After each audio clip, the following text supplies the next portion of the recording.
या मालिकेच्या आजच्या भागात आपण पाहणार आहोत ऐश्वर्या सावलीवर आरोप करते हे पाहून अमृता चिडते आणि मग ती ऐश्वर्याला म्हणू लागते की आजही अस्मी परत आली आहे आणि आपल्याला काहीतरी सांगते म्हणून आपण लगेच सावलीवर अविश्वास दाखवू शकत नाही ना.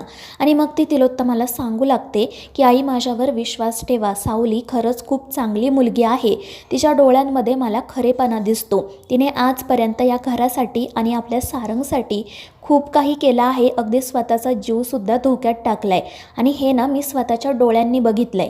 मात्र अमृताचं ते बोलणं ऐकून राजकुमार खूप चिडतो. तो तिला म्हणत असतो की आपल्याला माणसं ओळखता येत नाहीत ना, मग गप्प बसायचं. आज तू या मुलीसाठी जे काही बोलतेस ना तेच काही दिवसांपूर्वी तू अस्मीसाठी सुद्धा बोलत होती आणि त्याच्या अशा बोलण्यामुळे अमृता नाईलाजाने गप्प बसते. तर तो राजकुमार म्हणत असतो की आता ना मला कोणाचं काही ऐकूनच घ्यायचं नाहीये. आता आपण भैरवीजींनाच विचारू की काय खरं आहे आणि काय खोटं, कारण तेच या सावलीला अगदी लहानपणापासून ओळखतात ना. आता तेच सांगतील ही मुलगी नेमकी कशी आहे ते. आणि ते ऐकून भैरवी तर खूपच खुश होते आणि मग सगळ्यांपुढे येत म्हणते की सावलीला मी लहानपणापासून ओळखते. मी एक कलाकार आहे आणि कलाकार कोणामध्येही तुझा भाऊ करत नाही. माझ्यासाठी जितकं महत्त्वाचं मेहेंदळे कुटुंब आहे तितकंच महत्त्वाचं भागवत कुटुंबसुद्धा. आणि आत्तापर्यंत मी असंच समजत होते की भागवत कुटुंब आणि सावली नाकासमोर चालणारी माणसं आहेत, त्यांची पांडुरंगावर निस्सीम भक्ती आहे, पण हा माझा फक्त एक गैरसमज होता. आणि भैरवीचं ते बोलणं ऐकून सावलीला आणि सखदेवाला तर खूपच वाईट वाटतं. ते दोघेजण भैरवीकडे आशेने बघत असतात. मात्र ती म्हणत असते की माझा सावलीवर ना खूप विश्वास होता, पण जेव्हा मला कळलं की हिने तर सारंगसोबतच लग्न केलंय तेव्हा मला मोठा धक्का बसला. मी खूप विचार केला की सावलीने असं का केलं असेल आणि मग मला माझ्या प्रश्नाचं उत्तर मिळालं की परिस्थिती माणसाला काही करायला भाग पाडू शकते आणि सावलीने फक्त आणि फक्त पैशांसाठीच सारंगसोबत लग्न केलं. खरं तर मी या सावलीला लहानपणापासून ओळखते. ज्या सावलीला मी लहानाचं मोठं होताना बघितलंय ती सावली ही नाहीच आहे. ती सावली खूप निर्मळ होती. त्या मुलीला मात्र मी ओळखतच नाही. आणि तिचं हे बोलणं ऐकून सावली तर रडतच खाली मान घालते.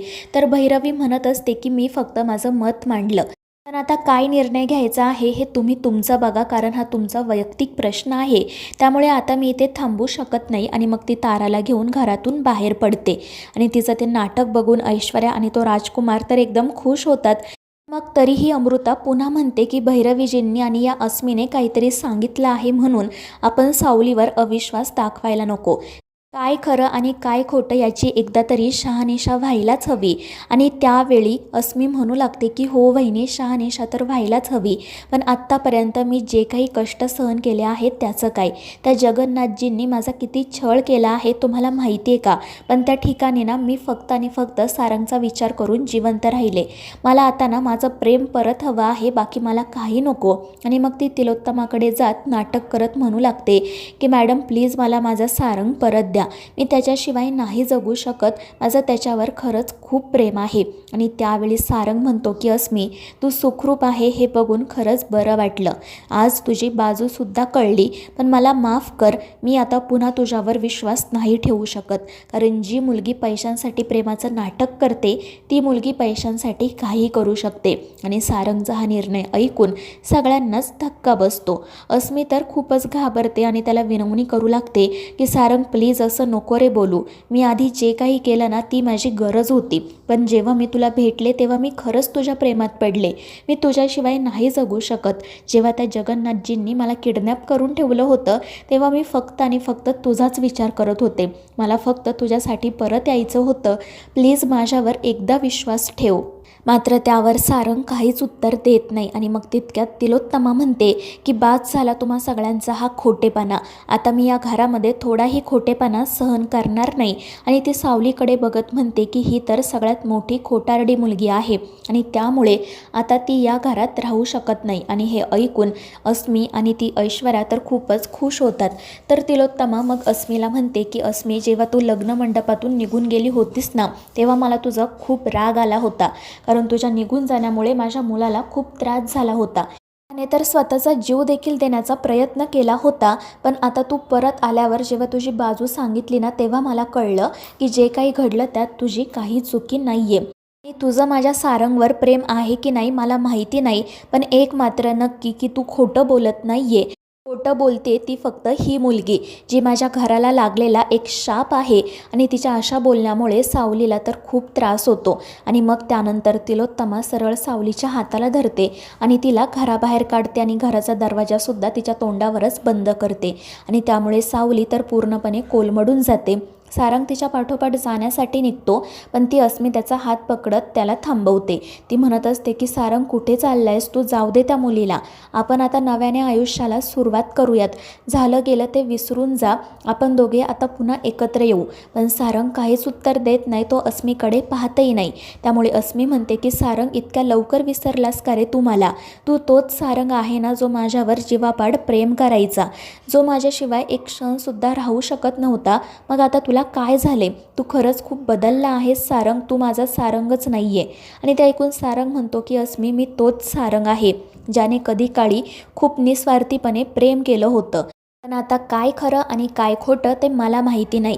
आणि ते ऐकून अस्मी म्हणते की सारंग असं का बोलतोयस तू, प्लीज एकदा माझ्याकडे बघ ना, अरे तू काही दिवसांपूर्वी माझ्या पाठीमागे ठामपणे उभा राहिला होतास, पण आता तू माझ्या बाजूने नाही आहेस, नक्की कोणाच्या बाजूने आहेस तू, काय चाललंय तुझ्या मनात. आणि त्यावेळी सारंग म्हणतो की मी फक्त सत्याच्या बाजूने आहे.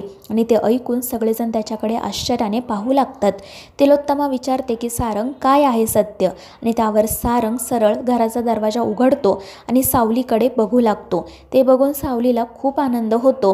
आणि मग त्यानंतर सारंग सगळ्यांना सांगतो की काय सत्य आणि काय असत्य हे जोपर्यंत समोर येत नाही तोपर्यंत सावली या घरातून कुठेही जाणार नाही आहे.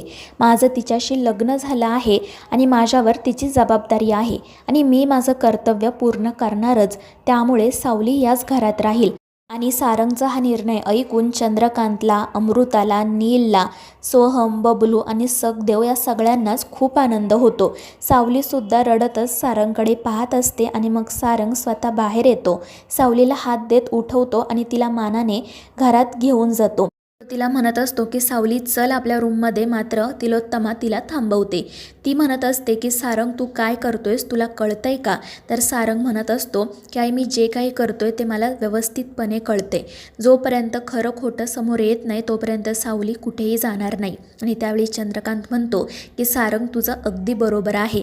तर नील म्हणत असतो की खरं काय आणि खोटं काय हे कळण्यासाठी माझ्याकडे एक मार्ग आहे, आपण जगन्नाथजींना फोन करूयात आणि त्यांनाच विचारूयात काय खरं काय खोटं. आणि त्याचा तो मार्ग चंद्रकांतला सुद्धा पटतो. मात्र ती अस्मी, ऐश्वर्या, तिलोत्तमा तर खूपच घाबरतात. आणि मग त्यानंतर चंद्रकांत लगेच जगन्नाथजींना फोन करतो. आणि त्यामुळे अस्मी घाबरून मनाशी म्हणते की अरे यार हे काय सुरू आहे, एक संकट संपत नाही तर दुसरं संकट समोर उभं राहते, आता जर या जगन्नाथजीने फोन उचलला ना तर मग माझं काही खरं नाही.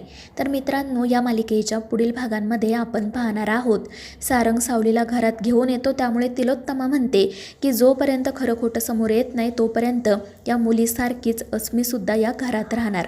आणि तिच्या निर्णयामुळे सारंगला त्रास होतो, पण तिलोत्तमा तिच्या निर्णयावर ठाम राहते. तर अस्मीने सावलीचं जे मंगळसूत्र फेकून दिलेलं असतं ते तुटलेलं असतं, सावली त्यातील काळे मणी गोळा करत असते, पण जेव्हा ती मणी गोळा करते तेव्हा अस्मी परत ते मणी हातातून खाली पाडते. तर मित्रांनो, या मालिकेच्या पुढील भागांच्या अपडेटसाठी आपल्या चॅनेलला सबस्क्राईब करा.